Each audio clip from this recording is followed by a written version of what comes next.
టమాటా నార అయితే నాటుదామని ఇంకా మేమైతే టమాటా నార అయితే తెచ్చామండి. మిరప నార అయితే దొరకలేదండి.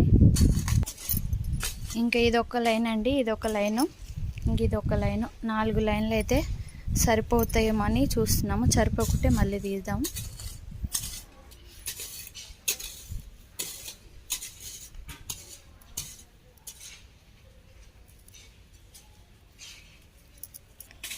టమాటా నార అయితే చాలానే దొరికిందండి. ఇంక ఇప్పుడైతే టమాటా నార అయితే నాటేద్దాం.